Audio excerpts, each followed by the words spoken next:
Hi guys, welcome back to my YouTube channel. If this is your first time, welcome. If this is not your first time, welcome back. My name is Kenny Ajayi, but as long as you're subscribed here, you can call me Kenny. I have been MIA on this channel for some time now, and that's because school resumed and I have not been able to get to filming and editing and all that. I'll try to be as consistent as I can.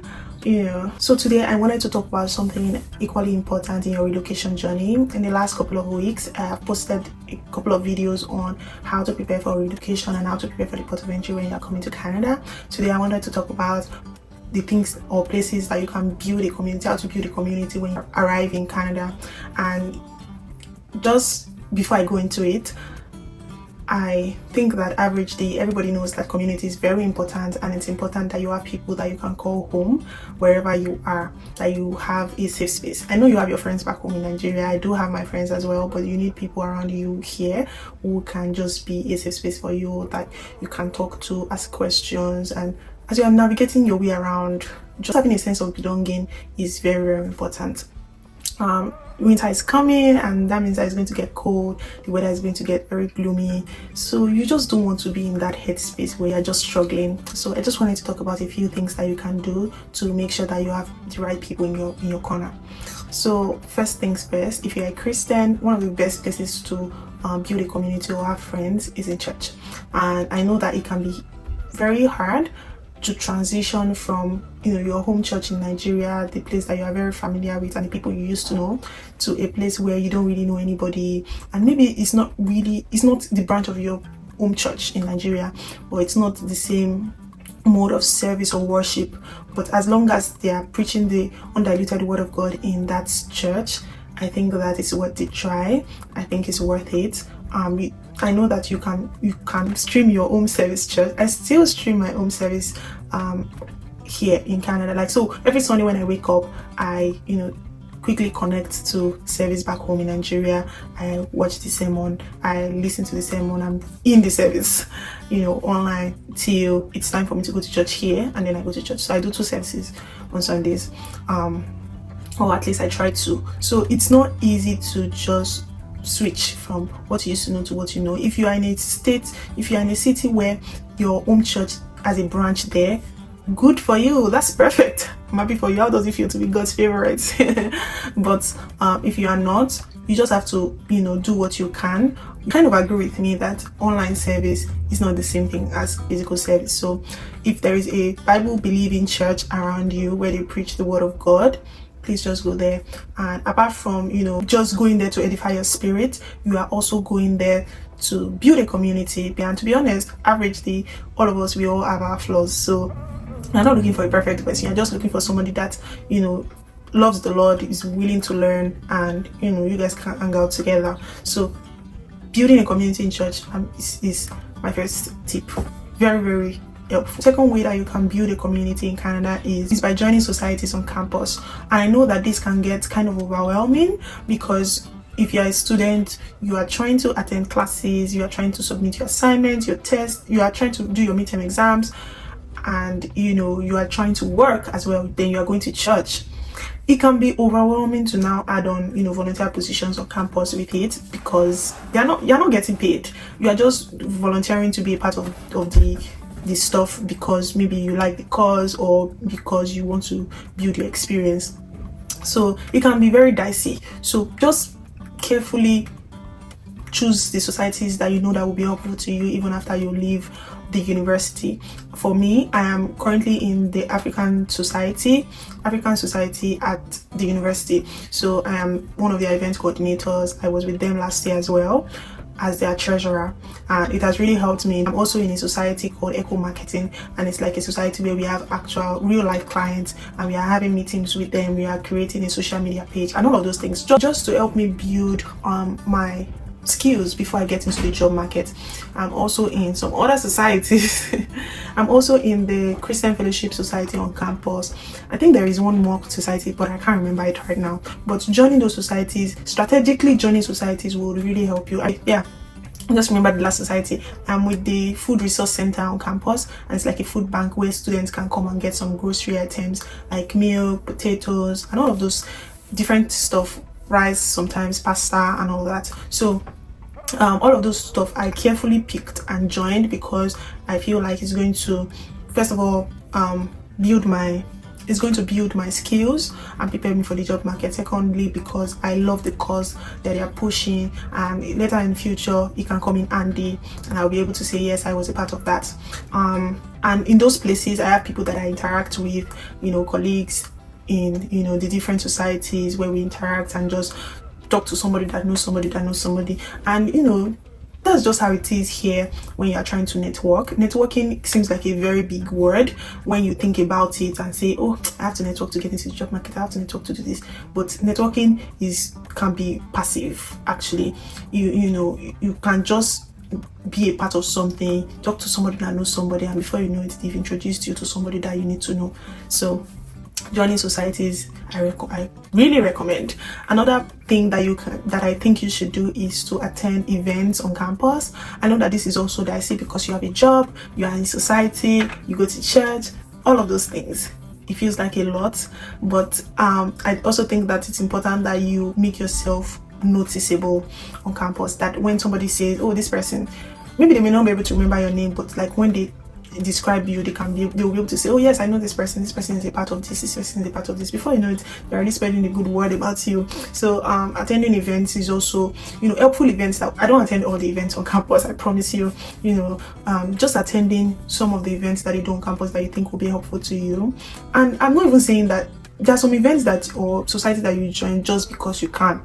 You don't always have to join because of the end goal, or is because you can join just because they can have a movie night on campus and you just go just because, like, you want to watch a movie, you want to unwind. So it's okay to do that, but it's also a place to bond with people and to escape from pure stress of working, schooling, and just merging everything together. So attend events.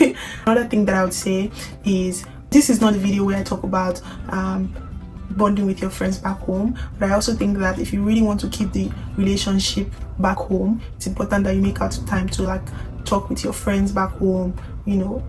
Thank God for technology. You can do a WhatsApp call, you can do Google Meet, you can do Zoom, and just check up on them. Try to be in their lives as often as you can, as often as possible, to just know how they are doing. Not that 5 years down the line, 3 years down the line, you go back to Nigeria and they are like a total stranger to you. So bonding with those people as well. I know that the colder days are coming and it can get pretty intense, it can get very hard. I don't think I've ever had a time in this country where I woke up and I felt alone. I don't think it has ever happened to me. So this is my own tip for you as somebody who has been there, gone through all the seasons in Canada and knows what it feels like. Build your own community, have people around you, have people that you can talk to. Just a few days ago I went on a group where I'm with other Africans, and I was like, please, who has honey beans? I don't really like the black-eyed beans that I see in the regular store, because we don't have African store here. So I don't like the black-eyed beans that I see in this store to cook as beans.